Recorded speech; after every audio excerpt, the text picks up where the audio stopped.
Hi friends, எல்லோரும் எப்படி இருக்கீங்க? எல்லோரும் சூப்பராக ஹாப்பியாக இருக்கீங்க நம்புகிறேன். நானும் ரொம்ப ரொம்ப ஹாப்பியாக இருக்கேன்.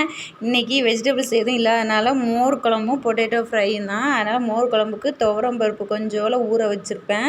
ஒரு 10 நிமிஷம் ஊறினா கூட போதும். அதில் பச்சை மிளகாய் சீரகம் போட்டு ஊற வச்சுட்டு, பால் ஆல்ரெடி காய்ச்சிருந்த பால் ஆறி இருந்தது. அதனால் உரைக்கு மட்டும் கொஞ்சம் எடுத்து கலக்கி வச்சுட்டு, மீதி தயிரில் தான் நான் மோர் குழம்பு செய்ய போகிறேன். நல்லா பீட் பண்ணிவிட்டு அதுக்கப்புறம் டீ போட்டு அதை ஃபில்ட்ரு பண்ணி எடுத்து வச்சுட்டேன். அதுக்கப்புறம் மோர் குழம்புக்கு 1 பை 1 பண்ணுறேன். அப்படியே உங்கள்கிட்ட ஸ்டோரியும் எக்ஸ்பிளைன் பண்ணுறேன்.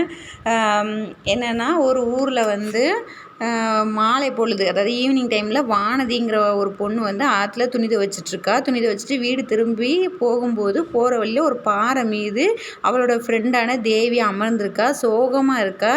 ஏன் நீ இவ்வளோ சோகமாக இருக்கான்னு விசாரிக்கா. அப்போ தேவி சொல்கிறா, என்னோடய வீட்டுக்கார் வந்து ஒரு வியாபாரம் பண்ணார், ரொம்ப நஷ்டமாயிட்டு, அந்த பண நெருக்கடியில் இருக்கார், ரொம்ப கடனும் ஆயிடுச்சு, என்ன செய்ய போகிறேனே தெரில அப்படின்னு சொல்லி நொந்து கொண்டா. உடனே வானதி சொன்னால், அடியில் இருக்க ஒரு சிறு மரத்துண்டு இருக்குது, அதை எடுத்து ஆற்றுல வீசினா அப்போ அந்த மரத்துண்டோட போக்கை உன்னால் மாற்ற முடியுமா அப்படின்னு தேவிகிட்ட வானதி கேட்கா. அதுக்கு தேவி சிரிச்சுக்கிட்டே சொல்கிறா, அதை எப்படி மாற்ற முடியும், அது ஆறு தான் தீர்மானிக்கும் அது போகிற போக்கை அப்படின்னு சொல்கிறா. அதுக்கு வானதி சொல்கிறா, அதுபோல் தான் நம்ம வாழ்க்கையும் அது போகிற போக்கில் தான், அந்த பாதையில் தான் தீர்மானிக்கப்படும். அதை சிலர் விதின்னு சொல்லுவாங்க, அதை நம்மளால் மாற்ற முடியாது. நாளைக்கு நடக்கிறத நினச்சிட்டே இன்றைக்கி நிகழ்காலத்தை நம்ம வீணடிக்கக்கூடாது. நாளைக்குள்ளதை வந்து கடவுளோ யூனிவர்ஸோ அது பார்த்துக்கும். ஏன்னா விதின்னு ஒன்று இருக்குது. நம்ம முந்தின ஜென்மத்தில் செஞ்ச பாவ புண்ணியத்துப்படி தான் நமக்கு இப்போ வாழ்க்கை கிடச்சிருக்கு. அதோட பாவ கர்மாவை வந்து நம்ம கழிக்கிறதுக்கு தான் இப்படி சின்ன சின்ன கர்மாவாக கொடுத்து ஆண்டவர் கழிக்க வைக்கிறாரு. அப்படிங்கும்போது அதோட விதியை வந்து அந்த காலப்போக்கில் விட்டுறணும். அது நமக்கு கடவுள் நல்லபடியாக சரி பண்ணி தருவார் அப்படின்னு அவள் சொல்கிறா. அதுக்கு அவர் எக்ஸாம்பிள் என்ன சொல்கிறான்னா, ஒரு கடல் இருக்குது. அந்த கடலை நீ ஒரு வாளியை விட்டு தண்ணி மோந்தாலும் ஒரு வாளி தண்ணி தான் உன்னால் அள்ள முடியும்.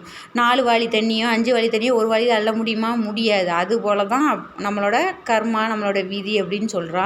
அப்போ தான் தேவிக்கு வந்து அதோட அவள் சொன்னோன்னா அவளுக்கு ஒரு தெளிந்த மனது அப்போதான் வருது. வந்தோன்னே அவளுக்கு தேவி வந்து வானதிக்கு நன்றி சொல்லி புறப்படுறா. இது வந்து நீங்கள் இந்த ஸ்டோரி வந்து என்ன புரிஞ்சுக்கிட்டீங்கன்னு சொல்லுங்கள்.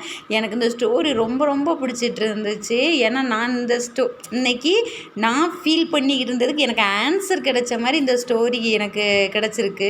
இதோட டைட்டில் வந்து அனைத்தும் விதியின் பயனே.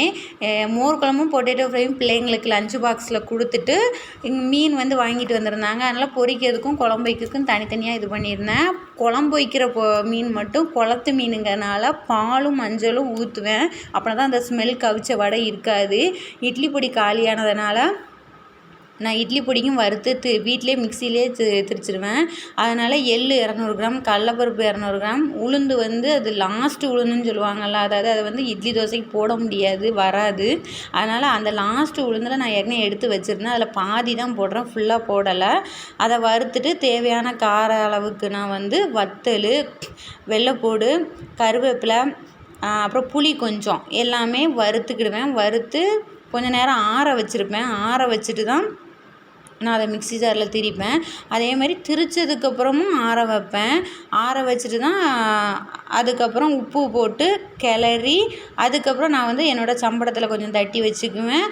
கொஞ்சம் நம்ம ரெகுலராக யூஸ் பண்ணுறதுக்கு வந்து ஒரு சின்ன கண்ணாடி பாட்டிலில் நான் ஃபில் பண்ணி வச்சுக்குவேன். ஓகே ஃப்ரெண்ட்ஸ், உங்களுக்கு இந்த ஸ்டோரி ரொம்ப பிடிச்சிருக்குன்னு நினைக்கிறேன். இந்த வீடியோவும் பிடிச்சிருக்குன்னு நினைக்கிறேன். லைக் பண்ணுங்கள், ஷேர் பண்ணுங்கள், சப்ஸ்கிரைப் பண்ணுங்கள். உங்களிடமிருந்து விடைபெறுவது வேல்சரண். தேங்க்யூ.